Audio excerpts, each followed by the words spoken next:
Hi, magandang gabi po sa inyong lahat for our fourth reading of the day. Tingnan naman po natin kung ano po ang makikita natin sa fourth reading of the day today. Yan, ano?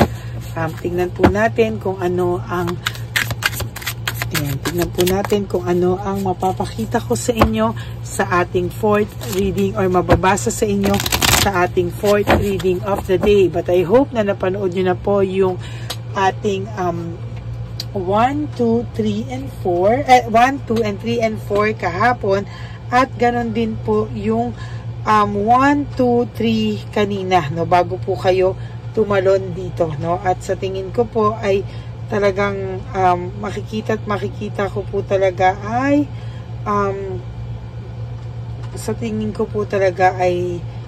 talagang gusto ko pong mabasa talaga ngayon kung ano po ang mensahe para sa inyo sa araw na ito, no? So 1, 2, 3 po, medyo ang bigat po, no? Mabigat po yung ating nabasa, no? Pero ngayon po ay tingnan po natin if this is a continuation or hindi, no? Saglit po. Okay, so tingnan na po natin. Simulan na po natin, ano? Sana po napanood nyo na po yung 1, 2, 3 bago po kayo pumunta dito, no, sa ating fourth reading. Okay, pili na po tayo ng 20 cards. 1, 2, 3, 4, 5, 6, 7, 8, 9, 10. And then another 10 cards. 1, 2, 3, 4, 5, 6, 7, 8, 9, and 10.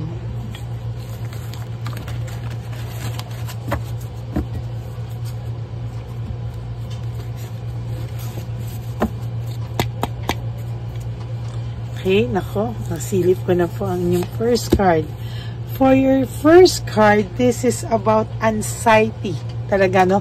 Sa nakikita ko po talaga, no? First card pa lang po, hindi po talaga siya nakakatulong. Talagang ito, kahapon ko pa po ito nakikita. At talagang sa nakikita ko po, ito po talaga ay hindi na talagang nakakatulog, no? Sa gabi po siya mostly nababalisa. At sa gabi po siya mostly hindi nakakatulog. At sa gabi ka po niya talaga naiisip. Most of the time, ang pinaka oras na naiisip ka po niya ay sa gabi, no? Talagang during na matutulog na siya, ay talagang ikaw po ay nagigising, no? Talagang nadadali ka po sa pagtulog mo dahil ito po yung mga oras na siya ay nag-iisip na sa'yo, no?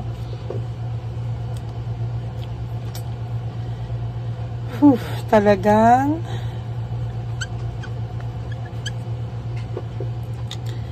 naaapektuhan ang pagtulog mo dahil yan ang oras na nangungulila siya sa iyo at naiisip ka niya talaga.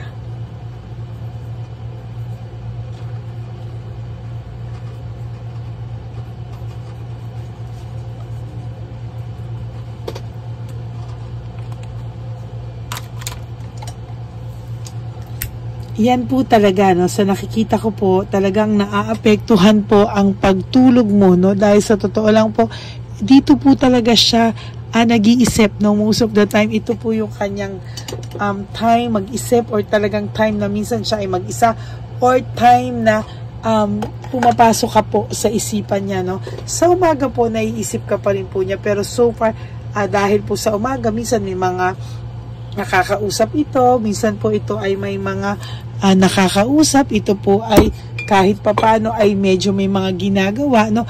Talaga pong ikaw po ay talagang tutuusin po, talagang ikaw po ay naiisip niya, pero so far talagang hindi po ito papayag na maisip ka niya the whole day. Talagang gagawin niya po ang lahat, no, para hindi ka po niya maisip. Pero totoo lang po, kahit po anong gawin niya, maiisip at maiisip at maiisip ka pa rin po niya. At ang mangyayari lang po sa kanya, no, so far ay talagang no, talagang sa nakikita ko po sa kanya ay hindi po ito mapapakali, no. Talagang ngayon po pagka natutulog na po siya sa gabi, hala, doon na po pumapasok sa kanya yung talagang talagang hindi na po niya malalabanan. Yun po yung times na talagang wala na, no? Nakafocus na po siya sa'yo, at talagang dahil nakafocus na po siya sa'yo, talagang wala na, no? Talagang give in na po siya, no? Lahat po ng pag-iisip ay hindi na po niya maiiwasan, at talagang dyan na po siya isip ng isip ng isip ng isip ng isip po sa'yo, no? Ang tao pong ito ay talagang matindi po ang talaga po ang taong ito ay talagang kakaiba po ang pag-iisip sa'yo, no? Talagang hindi mo po alam kung ano ba talaga yung nararamdaman niya. Nakukonsensya ba siya? Namimiss ka ba niya? Talagang lahat po, no, mixed emotions na po itong taong ito. At sa nakikita ko po ay talagang namimiss ka po ng taong ito, no?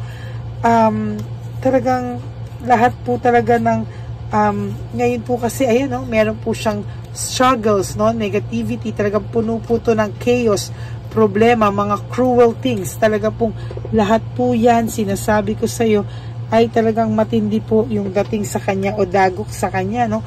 Siya po ay nakakaramdam ng matinding pagkabagabag, no? Talagang lahat po ng negativity, lahat po talaga ng iniiwasan niya sanang mangyari sa kanya ay nangyayari po talaga, no? Kabaliktaran po sa mga pinangarap niya at kabaliktaran po sa mga ipinagyabang niya yung mga nangyayari ngayon sa kanya. And mostly, ito pong taong to ay nakakaramdam ng matinding pagkapahiya, no? Kaya ngayon po, yan po ang nangyayari sa kanya lahat, no? Lahat po ng nangyari, lahat po ng parang hinahayaan na lang po niya na parang sige na, no? Parang yan na lang po yung makita ng tao sa kanya. Yan na lang po yung panindigan na lang niya, no? Sa lahat-lahat. Panindigan na lang daw po niya lahat ito, at talagang hindi na lang daw po siya aalma, no? Sa nakikita niya po talaga, siya po ay nahihirapan din naman talaga, pero wala po siyang magawa kung hindi ang magtiis, no? At isipin ka po sa gabi at labanan po niya yung pakiramdam, no? Talaga pong ito po, sabi ko sa inyo, talagang ito po ay nagre-reflect sa gabi, nag-iisip sa gabi, no? Ay, lahat po ng pinangarap niya, sabi ko sa iyo, ay talagang bumaliktad sa kanya, no? Akala niya po siya ay magiging okay, akala niya po siya ay magiging maayos, pero hindi po, no? Talagang lahat po ng nakikita ko ngayon ay talagang ayan po, depression, no? Depression, dissatisfaction, yan po ang nakikita ko, at talagang hindi ka po niya natatanggal sa isip niya. Talagang siya po ay nag-iisip sa iyo, no? Lahat po ng paraan ay ginagawa niya, binubuhos niya sa iba para po hindi daw po siya mag-isip sa iyo. Pero sasabihin ko po sa iyo, no, wala na pong makakatalo diyan. Pagdating po sa gabi, talagang talo na po siya, no? Pagdating sa gabi, wala na po. Talagang sabi niya po ay siya ang tinamaan ng lintik, no? Siya daw po ang tinamaan ng lintik. Bakit? Kasi po naiisip niya po ikaw, at talagang hindi niya po alam bakit daw po nagkamalas ang buhay niya simula po nang ikaw ay nawala, no? Talaga pong apektado yung pagtulog mo, no? Kasi sabi ko po sa iyo, ito po yung oras na kung saan ikaw ay naiisip niya, no? Na kung saan lahat po yan ay parang bumabalik sa kanyang mga alaala, no? Na bakit daw hindi niya po ikaw makalimutan, at bakit daw all of a sudden, siya daw po ay biglang nalungkot sa pagkawala mo, no? Ano daw ang ginagawa mo? Bakit parang hindi ka daw niya makalimutan? Ano, minsan nga, parang tinatanong niya, may ginagawa ba sa akin to? Bakit hindi ko siya makalimutan? Or bakit bigla na lang siya ngayong nakukonsensya, no? Kasi talagang naiisip niya po na dati naman hindi siya nakukonsensya sa'yo. Dati naman wala siyang pakialam. Bakit all of a sudden siya daw po ay nakukonsensya na sa'yo sa ngayon, ano? At hindi niya po yan masagot-sagot, no? Tapos meron pa po siyang maybe itong taong to ay nawalan ng trabaho, or itong taong to ay nagkaroon ng financial struggles nung ikaw ay nawala sa kanya, no? Maybe itong taong to ay patuloy pong naghihirap at patuloy po siyang maghihirap sa mga susunod pong panahon sa kanya, no? Hindi niya po masagot, no, bakit siya nagkaganyan. Pero sasabihin ko po sa iyo yung totoo, no? Ang taong ito po ay talagang nakakaramdam po ng matinding malas sa ngayon, ano? Hindi niya po maintindihan ano po ang nangyari sa kanya. Hindi niya po maintindihan kung bakit daw, no, siya nagkakaganyan. Pero isa lang po ang masasabi ko sa iyo, no? Wala pong makakasagot ng nangyayari sa kanya kung hindi po siya din, no? Dahil siya po ang gumawa ng kalukuhan niya at siya po ang nagbabayad niyan sa iyo. O hindi nga po sa iyo sa tadhana. Talagang yan ay babayaran at babayaran niya po sa tadhana, no? Hindi niya man po gusto yan, pero wala po siyang choice kung hindi mangyari po sa kanya ang lahat ng yan, no? So nakikita ko po ay masyado pong masaklap, no, ang lahat ng yan. At sa nakikita ko po ay talagang hindi ka po niya tatantanan isipin. Kaya sorry po, no, talagang ang pagtulog mo po ay maiisip at maiisip ka po ng taong ito, no? Whether you like it or not, talagang ang tao pong ito ay iisipin ka po ng iisipin, ano?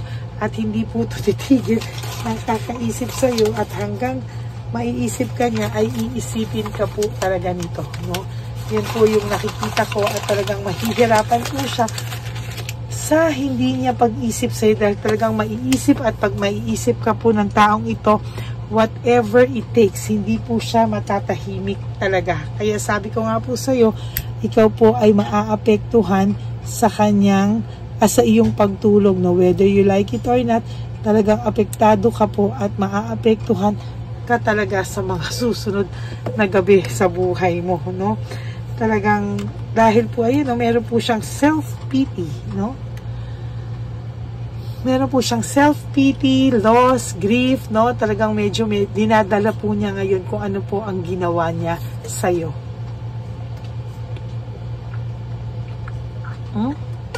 Yan. Yan po, oh. Diba? Talagang lahat po ay pagsasaksak, no? Talaga pong lahat ay dinadala-dala niya po ngayon, and gusto niya pong magpahinga, no? Sa gabi, gusto niya matulog, mag-rest, gusto niya pong iwanan lahat, leaving everything behind.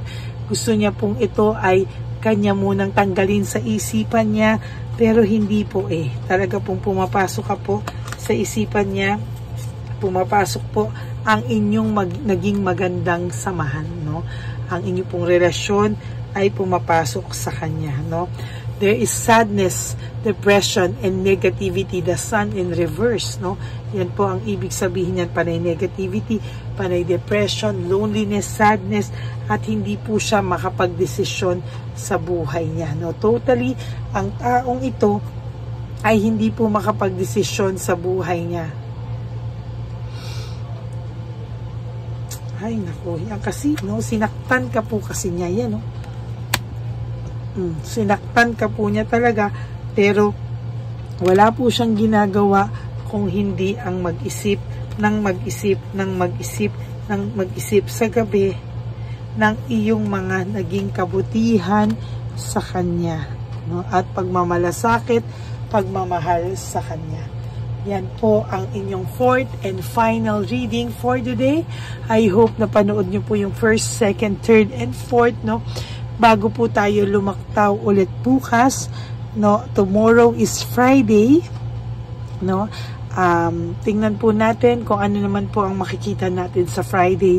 Pero bago po tayo lumaktaw na muna sa Friday, ay panoorin nyo muna po yung first, second, third, and fourth reading kahapon. At ito pong first, second, third, fourth reading ngayong araw na ito bago po kayo tumalon bukas, no? Kaya maraming salamat po sa inyo. And for those of you who would like to have a private reading with me, you can message me po at Ladyly Elena, that's L-A-D-Y-L-Y Elena. Nasa dulo po yan ng ating video. Diyan nyo lang po ako makokontak. That is my only official and legit FB account. Yan. Maraming salamat po sa inyo lahat. And ganyan din po ay nilabas ko rin po ang fake account ng Lady Elena, kung saan siya po ay nangi-scam at nanghahack ng inyong mga details sa inyong cellphone. So kayo po ay mag-iingat, ha. At nilabas ko po yan, araw-araw ko po nilalabas yan para maging babala sa inyong lahat. Ganyan ko po kayo kamahal na gusto ko po kayo po ay maging handa sa mga ganyang pang-i-scam, no? So maraming salamat po sa inyong lahat. And ang lagi ko naman pong bilin sa aking mga ever loyal, faithful, and solid na Lady Elena family. I love you all from the bottom of my heart. Mahal na mahal ko po kayong lahat. At nagpapasalamat po ako sa inyong lahat. And for not skipping ads, maraming salamat po sa inyong lahat. And ang lagi ko lang pong bilin sa inyo is just to wake up each day. You do 3 things that will make you happy for today. Love yourself, because self-love is still the best love of all. Be grateful that we are still alive. We are healthy, no? Importante po yan dahil tayo po ay may mission pa sa buhay, no? At sa totoo lang po ay talagang isipin na lang din po natin, no, na tayo po ay mahal ni at ng Papa Jesus natin. Kasi alam niyo po, hindi niya po ibibigay sa atin yung mga bagay na alam niyang never natin kakayanin o hindi po natin kakayanin. Alam niya po kung ano lang po ang ating kaya, no? At talagang sinasabi ko po sa inyo yan, alam ko na hindi niya po yan ibibigay sa inyo kung hindi mo kaya. Ang ibibigay niya lang po sa iyo yung kaya mo at yung talagang hanggang extend ng kung hanggang saan ang kaya mo. No, kaya yan po, no. And always spoil yourself, prioritize yourself, and forgive yourself. No, you just have to forgive yourself and ask for our Lord's forgiveness. Hindi niya po tayo pababayaan, no. Maraming salamat po sa inyong lahat. And ang lagi ko po ding sinasabi sa inyo is really, no, life is so short. Don't make it shorter by stressing yourself from all the pains and heartaches na binigay sa inyo ng kahapon. Just surrender everything to the divine universe and just let go and let God write your life and love story. I will be back for another set of reading. Huwag po kayong malulungkot. Ako po ay magbabalik bukas for another set of reading. No? For the meantime, sabi ko nga po sa inyo, panuorin niyo po na po lahat ng nailabas na natin. Okay, maraming salamat po sa inyong lahat. And for those of you who would like to give me a super thanks for this video, I would really appreciate that from the bottom of my heart. Lalo na po, no, na tayo po ay nag-iipon na para sa ating One Love a Day sa nalalapit na end of February or first week of March. Nag-iisip pa po tayo at pinaghahandaan pa po natin yan talaga, no? At pinagdadasal kung ano ang tamang araw na nakatakda para sa ating One Love a Day. Okay, maraming salamat po sa inyo and God bless you all. Bye! Okay, update po, may nagpanggap pong subscriber natin na siya po ay magpapahula sa fake na Lady Elena, kaya ayan, hinihingan po siya ng $80 at ang cell po niya ay nabigay at nakuha. Ang pangalan niya po sa cell ay Julian Albert, no? Siya po ay may cell account din, kaya mag-iingat po kayo Ayan po, no, kung sino man po yung scammer na Julian Albert na yan, no, iinsensohan po natin yan para siya po ay makonsensya. Kung wala man po siyang konsensya, at least po, bumalik sa kanya lahat po ng kanyang ginagawa at maling-mali po yan, ano. Basahin niyo po lahat yan, makikita niyo po, ayan po ang cell number niya at Julian Albert na yan, ano, para po talagang mai-report din po natin yan na siya ay gumagamit ng cell account na Julian Albert. Mag-ingat po kayo. Ayan po yung number niya. Ayan po yung pangalan niya. Huwag po kayong magpauto. Nakita nyo naman po, no, napakalayo po ng pangalan ko sa pangalan ng pinagsesendan nyo po ng account o ng pera. Kaya mag-ingat po kayo at beware sa scammer na to. At talagang ayan po, pinost ko po ang kanyang pangalan dito para maging babala po sa inyong lahat. Maraming salamat po at mag-ingat po kayo. Paki-report po ang page na yan, ang messenger niya na Lady Elena. Maraming salamat po and God bless you all. Ayan, sa susunod po makikita niyo yung account niya na i-report niyo. Salamat po na marami. Magandang gabi po ulit sa inyong lahat. Ako po ay muling nagpapaalala sa inyo na mayroon pong lumalabas sa FB at Messenger account na fake account po, no, nang hihingi po ng $25 through PayPal at hindi po yan totoo. Huwag po kayong maniwala dyan. At pag sinabi mo po na gusto ko pong marinig ang boses nyo, or makita kayo, ang sasabihin po ay magbibigay kami ng link, buksan mo yan, at pagkatapos ay makikita mo ako. Huwag po kayong maniniwala dahil yan po ay hindi totoo. Yan po ay isang malaking scam na pag binuksan nyo po ay mahahack po lahat sa inyo. Mahahack po ang inyong mga personal details. Lahat ay mahahak. Ako po ay nalulungkot na ito po ay nangyari, ngunit sa talagang may mga tao pong masasama at may mga tao po talagang hindi makatiis na hindi gumawa ng masama sa ibang tao. Pero maging aware po sana kayo, tulungan niyo po ako, i-report po natin yung fake na yan at sa FB para siya po ay mawala na. At wala na po siyang